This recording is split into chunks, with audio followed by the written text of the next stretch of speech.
Hola amigos, have you been liking the videos?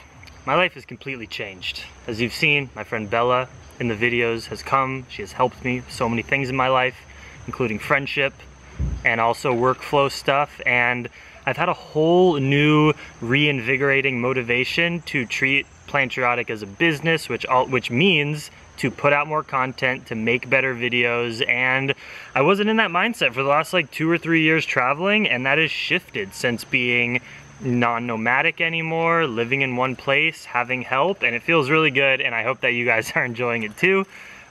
Today we are going to answer questions that you have given me from the Instagrams, and let me tell you to please subscribe to my channel, because in the analytics it shows that over half of you who watch my videos aren't even subscribed. It's just a click of a button and it does a world of good to me, so please click that subscribe button. Comment down on the video on anything that you like that I'm saying, anything you don't like I'm saying. I like to interact with you guys, so let's have a conversation.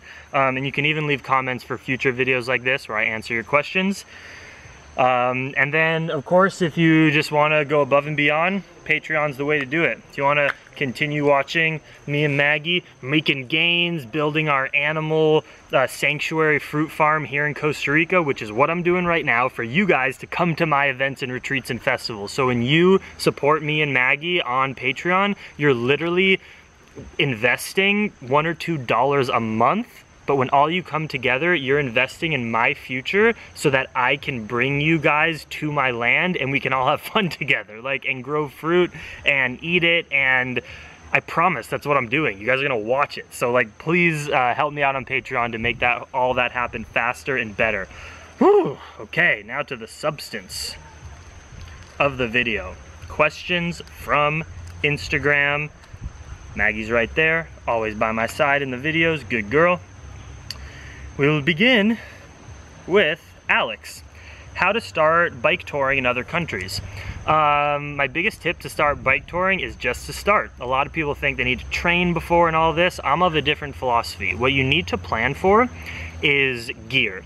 If you have good gear, you're gonna have a better trip. So a lot of people just want to get the cheapest stuff because it's their first bike tour, and then they spend half of their time fixing stuff and you're like, fuck bike touring, I hate it. So invest in good gear, get on the couch surfing app, learn how to stay with locals, learn what good places there are to sleep at night, because when you're bike touring, you might end in the middle of nowhere. You're not always in a town. You're often in a town, and it depends on where you are in the world. If you're in Europe, if you're in some places in Asia, it's densely populated. You'll hit little towns every hour and you can get a hotel if you want. Or if you're biking through Baja California like I did, or through Alaska and Canada, you're gonna go 3 days without even able to buy food or a hotel. So you need a good tent, you need a good sleeping bag, you need good tires. My biggest recommendations though would be 38mm or bigger tires, ideally 50mm.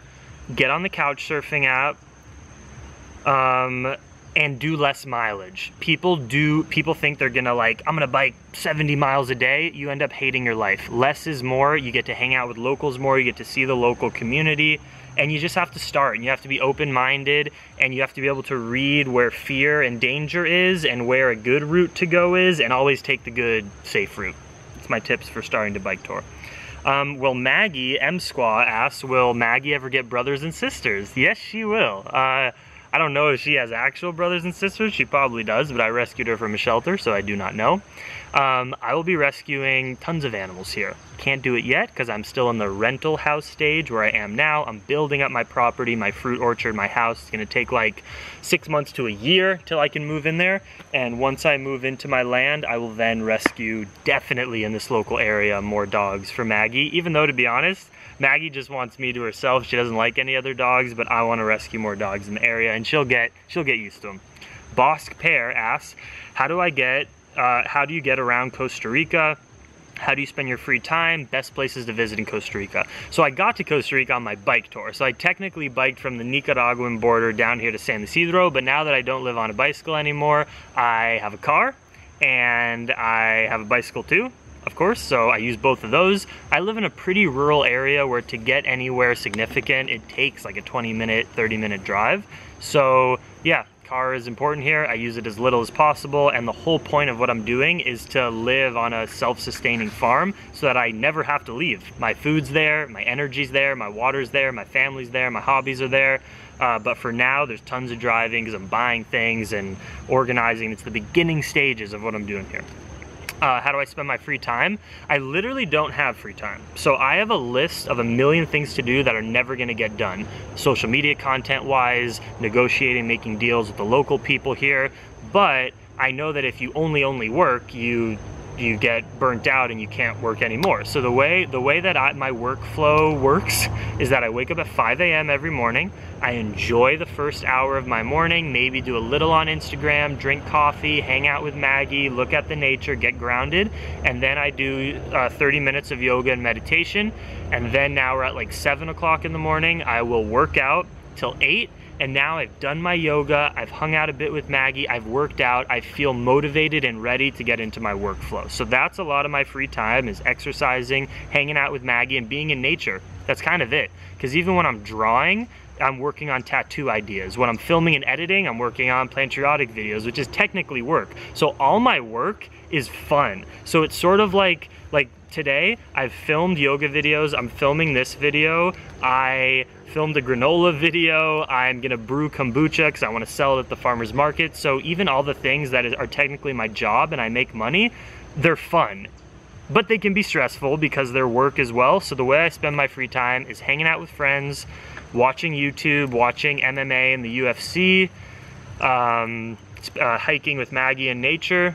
That's how I spend my free time. And best places to visit in Costa Rica, Guanacaste, which is Santa Teresa's in Guanacaste. I would go to Santa Teresa. I'd skip San Jose, it's just the capital city, fuck it.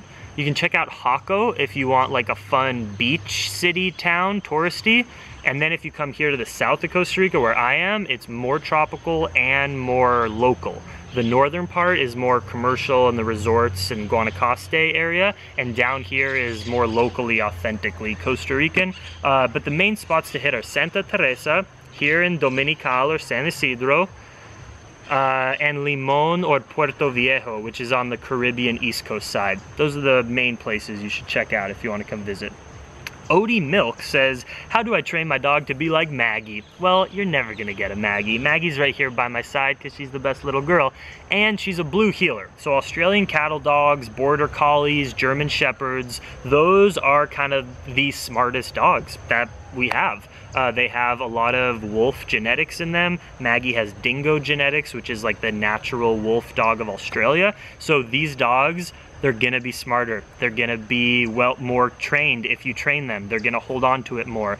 Blue heelers, Australian cattle dogs like Maggie, are extremely loyal. They've just been bred to do so. So if you have some mix from a shelter, or if you have a little Pomeranian or Chihuahua or something, you can't expect those dogs to be exactly like Maggie because you're working with different genetics. But if you want your dog, if you want to have a better relationship with your dog, if you want them to be more trustworthy so you don't have to look around that they're running away, like I never have to worry about that. I can have every door open and go sleep for 3 hours and Maggie will be right by my side because we've built that relationship with each other.